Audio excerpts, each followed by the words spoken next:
ಆಂಜನೇಯನ ಹತ್ರ ಇರುವ ಗದೆಯ ಹೆಸರೇನು ಮತ್ತು ಆಂಜನೇಯನಿಗೆ ಆ ಗದೆಯನ್ನು ಯಾರು ಅವನಿಗೆ ನೀಡಿರ್ತಾರಂತ ಗೊತ್ತಿದ್ಯಾ? ಗೊತ್ತಿಲ್ಲ ಅಂದ್ರೆ ಈ ವಿಡಿಯೋನ ಕೊನೆ ತನಕ ನೋಡಿ.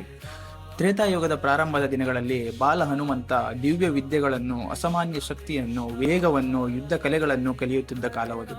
ಒಂದು ದಿನ ಸ್ವಯಂ ಬ್ರಹ್ಮದೇವರು ದೇವಲೋಕದ ಸಭೆ ನಡೆಸುತ್ತಾರೆ. ಅಲ್ಲಿ ದೇವತೆಗಳೆಲ್ಲ ಸೇರಿರುತ್ತಾರೆ. ಐಶ್ವರ್ಯದ ಸ್ವಾಮಿಯಾದ ಕುಬೇರ ಕೂಡ ಬಂದಿರ್ತಾರೆ. ಬ್ರಹ್ಮದೇವರು ಹೇಳುತ್ತಾರೆ, ಇಲ್ಲಿ ಜನಿಸಿದ ಮಹಾನ್ ವಾನರ ಬಾಲಕ ವಾಯುಪುತ್ರ ಹನುಮಂತ. ಇವನು ಧರ್ಮ ರಕ್ಷಣೆಗೆ ಜನಿಸಿದವನು. ಇವನಿಗೆ ಯೋಗ್ಯವಾದ ದೈವಾಸ್ತ್ರ ಬೇಕಾಗಿದೆ. ಆ ಮಾತು ಕೇಳುತ್ತಿದ್ದಂತೆ ಕುಬೇರ ದೇವರು ಮುಂದಕ್ಕೆ ಬರುತ್ತಾರೆ.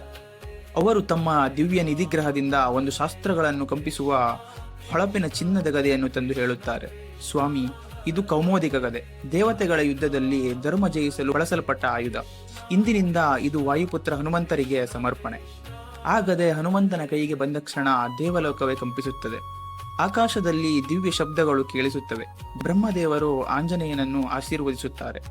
ಈ ಗದೆ ಧರ್ಮ ರಕ್ಷಣೆಗೆ, ದುಷ್ಟನಾಶಕ್ಕೆ ಬಳಕೆಯಾಗಲಿ. ಆ ಕ್ಷಣದಿಂದ ಹನುಮಂತರು ಗದೆ ಯುದ್ಧದಲ್ಲಿ ಅಪ್ರತಿಮರು.